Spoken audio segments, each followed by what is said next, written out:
Buen día, profesora. Me presento. Mi nombre es Andrea Beltrán y junto con mi compañera Tatiana Ramírez expondremos en este video Realidad colombiana, conflicto armado interno. Primero que todo, ¿qué es un conflicto armado interno? Un conflicto armado no internacional o interno se refiere a una situación de violencia en la que tiene lugar en el territorio de un Estado enfrentamientos armados prolongados entre fuerzas gubernamentales y uno o más grupos armados organizados o entre grupos de este tipo. El conflicto armado interno en Colombia entre 1958 y el 2020, la guerra en Colombia ha dejado 357.108 víctimas violentas, con un saldo de 265.505 víctimas fatales y 4.513 desde la firma del acuerdo de paz con las FARC en el 2016. Así lo indican las más recientes cifras del Centro Nacional de Memoria Histórica. La historia en Colombia en los últimos 60 años ha estado marcada por el conflicto armado. En sus inicios, la desigualdad, repartición de tierras y la falta de espacio para participación política dieron cabida al uso de la violencia y la lucha armada, un método que en los años siguientes se fue reforzando con la irrupción del narcotráfico y el narcoterrorismo, la presencia de nuevos actores políticos y armados en un contexto de lucha revolucionaria. En este contexto, los grupos armados han justificado el uso de la violencia por considerar el único método para poder transformar la sociedad y con la intención de no permitir cambios considerados como ilegítimos. Así pues, la fractura creada por la desigualdad y la violencia en la lucha por el poder han marcado la dinámica social y política que han tenido lugar en Colombia. Identificando los campos del conflicto interno armado, se puede decir que da inicio en el siglo XIX con el nacimiento de los partidos conservador y el Partido Liberal de Colombia, donde se representaban por diferentes objetivos. La lucha entre amplias fuerzas causó 54 guerras civiles, 14 de conservadores contra liberales, 2 de liberales contra conservadores y 38 de liberales contra liberales. El enfrentamiento terminó desencadenando en lo que se conoce como el periodo de violencia. Posteriormente, el asesinato del candidato Jorge Eliezer Gaitán, el 9 de abril de 1948, propició una ola de violencia en la ciudad de Bogotá, conocida como el Bogotazo. 8 años después, en 1956, el Partido Conservador y el Partido Liberal firmaron el Pacto de Bernimont, donde se da el acuerdo entre estos dos partidos.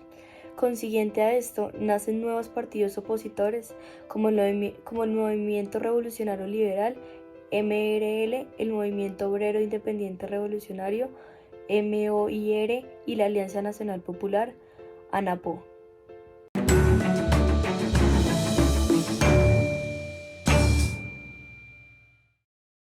Cuando hablamos de violencia en Colombia, es necesario, creo yo, hacer una aclaración, y es que la violencia es un término amplio que tiene en cuenta diferentes procesos humanos, sociales, y se da a diferentes escalas y de diferentes formas. Cuando hablamos de la violencia en Colombia, es importante señalar que en el siglo XX, por lo menos, la violencia asociada al conflicto armado interno es una violencia de tipo político. Como les había mencionado antes, los principales actores del conflicto en el país lo inician los partidos políticos tradicionales y los movimientos guerrilleros, donde después da el surgimiento de diferentes grupos revolucionarios y paramilitares. En 1974 y 1990, la historia de Colombia se encuentra marcada por varias reformas constitucionales, las cuales representarían deficiencias sociales del carácter estructural y desencadenarían revueltas sociales. Entre estos se destacan el ámbito universitario e intelectual, la población campesina e indígena, guerrilla, que nacen desde la segunda mitad del siglo XX, como las Fuerzas Armadas Revolucionarias de Colombia, Ejército del Pueblo, FARC, el Ejército de Liberación Nacional, ELN, el Ejército Popular de Liberación, EPL, y el Movimiento 19 de Abril, M19. Las FARC-EP se formó en 1964 como un grupo de autodefensas campesinas de ideología marxista-leninista y cuya estrategia militar ha sido principalmente la lucha guerrillera. El Ejército de Liberación Nacional de Colombia, ELN, nace en 1965, influenciada por la Revolución Cubana en 1959 y la teología de la liberación. Junto a las FARC conforman el denominado Foco Insurreccional. Su objetivo es la lucha de clases a través de la violencia y la incidencia sobre poderes locales y regionales.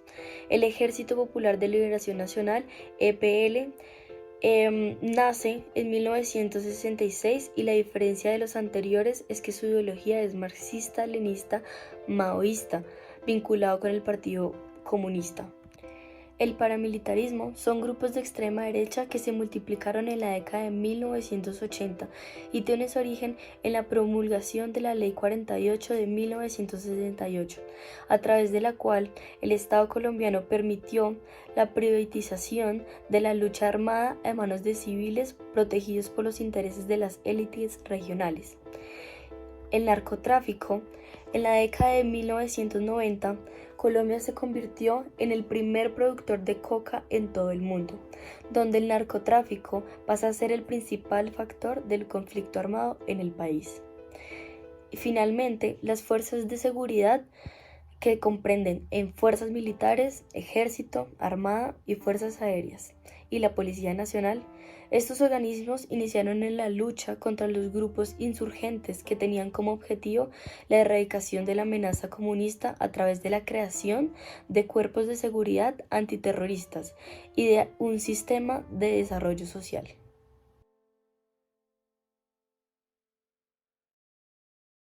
Bueno, ahora procedemos a decir los actores relevantes. Primero que todo tenemos los protagonistas del conflicto armado. Una de las características del conflicto en Colombia es la pluralidad de actores que han alimentado y transformado el conflicto armado en el país. Aunque los principales actores del país siempre han sido en su mayoría los partidos políticos tradicionales y los movimientos de guerrilleros, el surgimiento de diferentes grupos revolucionarios, paramilitares y la influencia del narcotráfico también han tenido mayor o menor predominancia según el periodo en el que se estudia. Además, cabe recordar que, en líneas generales, Colombia se ha caracterizado por una brecha social entre élite política con una fuerte presencia regional, latifundista y monopolizadora, pues por otro lado los grupos minoritarios como los indígenas, afrodescendientes y campesinos no han contado con los mismos accesos a los derechos de propiedad ni a los servicios del Estado. Actualmente las guerrillas que siguen activas es el Ejército de Liberación Nacional, el ELN, que tras el acuerdo de paz con las Fuerzas Armadas Revolucionarias de Colombia, las FARC, en el 2019 pasó a ser la mayor guerrilla del país. Y la otra guerrilla que tenemos activa en el momento son los grupos armados organizados. Como ya les había mencionado antes, el grupo armado que más ha tenido relevancia en el país es las Fuerzas Armadas Revolucionarias de Colombia, FARC. De esta organización nace la guía de formación de otras y se crean relaciones entre estas para lograr objetivos que sean beneficiados entre ambos. Como algunos de sus líderes principales del M-19 habían combatido previamente en las FARC, también en los años 90 se creó el Grupo de las Autodefensas Unidas de Colombia, AUC, que unió diversos grupos paramilitares. Bueno, actualmente existen nuevos grupos aliados en el mando del conflicto armado, como la Organización Residual, GAOR, el Clan del Golfo y demás. Previamente, el narcotráfico, donde las guerrillas se financian al cobro por seguridad a los cultivos ilícitos, los impuestos a laboratorios y el uso de pistas clandestinas. Esto quiere decir que en medio del conflicto armado, el narcotráfico ha servido como medio de financiación tanto para las guerrillas como para las autodefensas. Bueno, ahora vemos los opositores. Primero que todo tenemos la sociedad, pues esta ha sido frustrada con un conflicto armado de larga duración con diversas etapas e intensidades. Han marcado la política, el ejercicio del poder y la vida social desde los años 60. La otra que tenemos es las víctimas de daño físico y mental, las comunidades y colectividades afectadas, las sociedades traumatizadas por los dueños del poder que se han construido en un orden violento. Como otro opositor tenemos las entidades no gubernamentales. Estas intentan ilegitimar el uso de la fuerza en las luchas del poder, que implican transitar hacia la sociedad democrática solidaria, reconociendo la necesidad de transformar en una estructura a un régimen nacido de la violencia y que se produce en una institucionalización de relación impuesta por la alta dosis de arbitrariedad y conformación mafiosa o corrupta de sistemas políticos. Asimismo, tenemos como otro actor los defensores sociales que velan por cumplir los derechos de quienes están en vulnerabilidad. Y también tenemos los Estados Unidos, pues estos prestan apoyo logístico y económico y militar al Estado colombiano. Estos grupos armados fueron fundados para representar ideologías de izquierda, donde se busca el beneficio de la clase social baja y las reformas a las leyes que se constituían en aquel momento.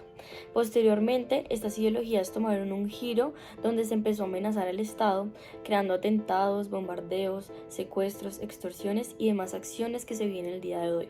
Sin embargo, muchos de estos grupos han logrado un acuerdo con el Estado para que sus ideologías sean escuchadas y representadas en el Congreso. Un ejemplo de esto lo vemos en el Acuerdo de Paz de Colombia en el 2012, entre las FARC y el Estado, el cual en ese momento comandaba el presidente Juan Manuel Santos. Las FARC tienen un territorio del corregimiento de Gaitana en el departamento de Tolima, y este grupo armado ha sido el más extenso en las regiones sudorientales de la selva y en las llanuras de la base de la cordillera de los Andes. En el año 2000, el movimiento colabora con el casi 40% del territorio colombiano, y el ELN ha tenido presencia mayoritariamente en la zona del Catatumbo, en la zona del norte de Santander, en el sur del departamento de Bolívar, departamentos como Arauca, Cesar, Antioquia, Cauca, Nariño, el Chocó y Valle del Cauca.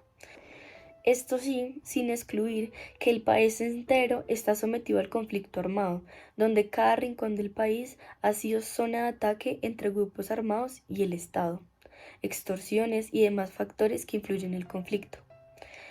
Los 10 departamentos más golpeados por el conflicto en los años 60, entre 1958 y el 2018, Antioquia, Meta, Santander, Cauca, Valle del Cauca, Caquetá, Norte de Santander, Tolima y Arauca, Córdoba. Según el Observatorio de Memoria y Conflicto, OMC, el número de víctimas que se han registrado entre 1958 y julio del 2018 es de 46.409 personas afectadas por acciones bélicas. Además, el departamento con más víctimas es Antioquia, donde se registran 8.724. Según la OMC, también los presuntos responsables se encuentran entre grupos paramilitares con 77.800 víctimas, y por otro lado, los hombres representan el mayor número de víctimas total. En cuanto a desaparición forzada, dejó 80.472 víctimas del país. Los 3 departamentos más afectados son Antioquia, Meta, Magdalena, con 28.980 víctimas mortales.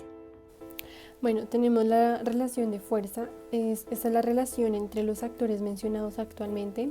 Tenemos primero que todo la relación de enfrentamiento, se da entre víctima y victimario, pues la crisis de violencia generalizada ha sido una construcción colectiva con protagonistas que han colocado la violencia como un instrumento para su poder político o económico, pero que en otras palabras de Hannah Arendt sería tiranía, que sería grado supremo de violencia y grado mínimo de poder. También tenemos la relación de indiferencia, es entre afectado y gobierno.